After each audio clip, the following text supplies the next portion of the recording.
Hello guys, math का डर हो जाएगा छू मंतर। आज हम बताएंगे संख्याओं के गुणधर्म के बारे में। ये हमने 8 क्लास से लिया है। ये हर क्लास में काम आएगी, इसलिए इसका अलग से एक बेसिक वीडियो बना दिए हैं। तो संख्याओं के गुणधर्म में क्या लेंगे? पहले समवृत्त या समवरक नियम, क्लोजर लॉ। तो देखिए यहाँ पे क्लोजर लॉ है समवृत्त या समवरक नियम। तो देखते हैं पूर्ण संख्या के अंतर्गत ये फॉलो करता है या नहीं।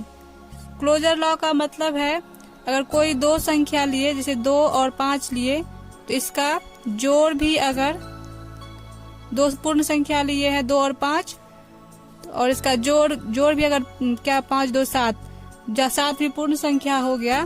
तो कोई संख्या लिए अगर पूर्ण संख्या में, तो उसको जोड़ने के बाद भी अगर पूर्ण संख्या में ही है, तो इसका मतलब ये योग के अंतर्गत क्लोजर है, मतलब समवृत्त या समवरक नियम है। डिटेल से हम बताते हैं यहाँ पे पूर्ण संख्या के बारे में। तो देखते हैं योग के अंतर्गत पूर्ण संख्या समवृत्त है या नहीं। तो दो पूर्ण संख्याओं का योग भी पूर्ण संख्या होता है। देखिए इसको एक एग्जाम्पल से सिद्ध करते हैं। 8 पूर्ण संख्या लिए और 15 पूर्ण संख्या लिए, तो दोनों को जोड़ने के बाद 23 आया। तो क्या है, 8 भी पूर्ण संख्या है, 15 भी पूर्ण संख्या है, और जोड़ने के बाद 23 जो है ये भी पूर्ण संख्या ही है। तो इसका मतलब ये सत्य है कि दो पूर्ण संख्याओं का योग भी पूर्ण संख्या होती है। तो अतः देखिए यहाँ पे 14 भी पूर्ण संख्या है और 0 भी पूर्ण संख्या है। दोनों को जोड़ने के बाद फिर 14 आया, तो 14 भी पूर्ण संख्या ही है। तो क्या हो गया, दो संख्या लिए हम a और b, दो पूर्ण संख्या a और b लिए, तो a प्लस b भी पूर्ण संख्या ही आया।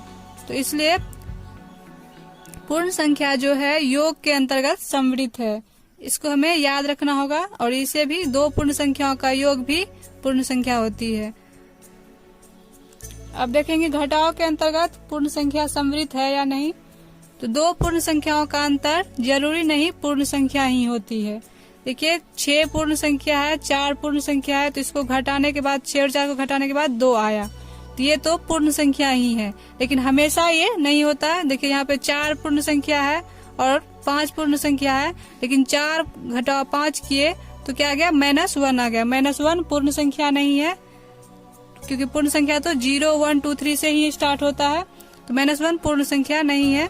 तो अतः पूर्ण संख्या व्यकलन मतलब घटाव के अंतर्गत समवृत्त नहीं है। अब देखिए गुणा के अंतर्गत ये दो पूर्ण संख्याओं का गुणनफल भी पूर्ण संख्या होती है। मतलब अगर हम a और b पूर्ण संख्या लिए हैं, तो उसका a गुना b भी पूर्ण संख्या ही होती है। तो एक देखिए एग्जांपल लिए, 0 पूर्ण संख्या है और 4 पूर्ण संख्या है, तो 0 गुना 4 0 आया, 0 भी पूर्ण संख्या ही हो गया। देखिए 3 पूर्ण संख्या है और 5 पूर्ण संख्या है, तो 3 गुना 5 15 आया, 15 भी पूर्ण संख्या ही है। तो अतः पूर्ण संख्या गुणन के अंतर्गत समवृत्त है। यही क्लोजर लॉ होता है कि कोई दो संख्या अगर पूर्ण संख्या में लिए, तो उसका गुना भी पूर्ण संख्या में ही आए, तो वो क्लोजर लॉ में मतलब समवृत्त है, उसमें क्लोजर लॉ फॉलो करता है। भाग में दो पूर्ण संख्याओं का भागफल जरूरी नहीं पूर्ण संख्या ही हो। देखिए एग्जांपल लेके इसको समझाते हैं। 4 पूर्ण संख्या है और 5 पूर्ण संख्या है, तो इसका भाग क्या हो गया, 4/5। ये परिमेय संख्या हो गया, ये पूर्ण संख्या नहीं है। तो यहाँ भी देखिए 2/4 लिए हैं, तो 2 पूर्ण संख्या है, 4 पूर्ण संख्या है, लेकिन इसका भाग जो 1/2 आया, ये भी पूर्ण संख्या नहीं है। तो अतः पूर्ण संख्याएं भाग के अंतर्गत समवृत्त नहीं है। तो पूर्ण संख्या में क्या है, योग और गुणा के अंतर्गत समवृत्त है, और भाग और घटाव के अंतर्गत समवृत्त नहीं है। अब देखेंगे पूर्णांक के लिए क्लोजर लॉ किसमें किसमें होल्ड करता है, किसमें किसमें सत्य है क्लोजर लॉ। तो देखिए पूर्णांक इंटीजर के लिए क्या है, दो पूर्णांकों का योग भी पूर्णांक होता है।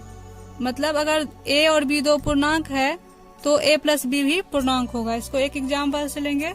देखिए -8 पूर्णांक है और 5 पूर्णांक है, दोनों को जोड़ने के बाद -3 आया, -3 भी पूर्णांक है। यहाँ पे देखिए 2 है पूर्णांक, 3 पूर्णांक है, तो 2 + 3 भी 5 आया, ये 5 भी पूर्णांक है। अतः पूर्णांक योग के अंतर्गत समवृत्त है, क्योंकि दो पूर्णांकों का योग भी पूर्णांक ही होता है। अब देखिए घटाव के अंतर्गत देखेंगे। दो पूर्णांकों का अंतर भी पूर्णांक होता है। तो देखिए a और b दो पूर्णांक लिए तो a माइनस b जो है वो भी पूर्णांक है। ये एग्जाम्पल में 12 है पूर्णांक और 7 पूर्णांक है, तो 12 घटाओ 7 क्या हो गया, 5 हो गया, तो 5 भी पूर्णांक ही है, तो ये सही सत्य हो गया। फिर देखिए 7 पूर्णांक है घटाओ 12 पूर्णांक है, तो 7 घटाओ 12 बराबर -5, -5 भी पूर्णांक है, 7 भी पूर्णांक है, 12 भी पूर्णांक है, तो इसलिए इसमें जो है ये घटाव के अंतर्गत जो है समवृत्त नियम है, मतलब पूर्णांक जो है व्यकलन के अंतर्गत समवृत्त है, पूर्णांक घटाव के अंतर्गत समवृत्त है। अब गुणन है, दो पूर्णांकों का गुणनफल भी पूर्णांक होता है। अगर a और b कोई पूर्णांक है तो a गुना b भी पूर्णांक होगा। एग्जाम्पल से देखिए 5 पूर्णांक है, 18 पूर्णांक है, तो 5 गुना 18 90 आया, ये भी पूर्णांक है। -5 पूर्णांक है, 5 पूर्णांक है, तो -5 गुना 5 -25, ये भी पूर्णांक है। अतः पूर्णांक गुणन के लिए समवृत्त है। अब भाग है, दो पूर्णांकों का भागफल जरूरी नहीं कि पूर्णांक ही हो। जैसे 4 पूर्णांक है, 5 पूर्णांक है, तो 4 भागा 5 क्या हो गया, 4/5 हो गया, ये पूर्णांक नहीं है, ये परिमेय संख्या है। तो अतः पूर्णांक भाग के अंतर्गत समवृत्त नहीं है। तो पूर्णांक में क्या क्या है, योग और घटा और गुणा के अंतर्गत ये समवृत्त है, भाग के अंतर्गत समवृत्त नहीं है। अब लास्ट है परिमेय संख्या। दो परिमेय संख्याओं का योग भी परिमेय संख्या होता है। अगर a और b परिमेय संख्या है तो a प्लस b भी परिमेय संख्या है।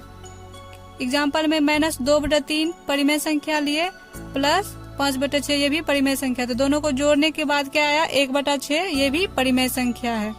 अतः परिमेय संख्या योग के अंतर्गत समवृत्त है। अब घटाव के अंतर्गत दो परिमेय संख्याओं का अंतर भी परिमेय संख्या होती है, अर्थात a और b परिमेय संख्या है तो a माइनस b भी परिमेय संख्या होगा। इसको भी एक एग्जाम्पल से समझाते हैं। 8/3 परिमेय संख्या है और 5/6 परिमेय संख्या है, तो दोनों को घटाने के बाद क्या आया, 11/6, तो 11/6 भी परिमेय संख्या है। अतः परिमेय संख्या व्यकलन के अंतर्गत समवृत्त है। गुणा में देखिए दो परिमेय संख्याओं का गुणनफल भी परिमेय संख्या है, तो अर्थात a और b अगर परिमेय संख्या है तो a गुना b भी परिमेय संख्या है।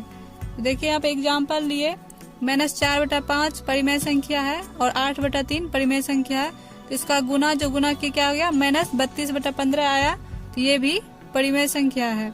अतः परिमेय संख्या गुणन के अंतर्गत समवृत्त है।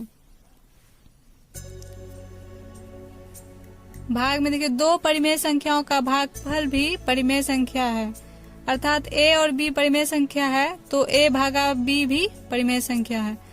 तो -5/4 परिमेय संख्या लिए, भाग 5/3 भी परिमेय संख्या है, तो दोनों का भाग देखिए क्या आया, -3/4, -3/4 ये भी परिमेय संख्या है। अतः परिमेय संख्या भाग के अंतर्गत समवृत्त है। तो परिमेय संख्या में क्या है कि योग और घटा और गुना और भाग चारों के अंतर्गत ये समवृत्त है, चारों में इसमें क्लोजर लॉ होल्ड करता है।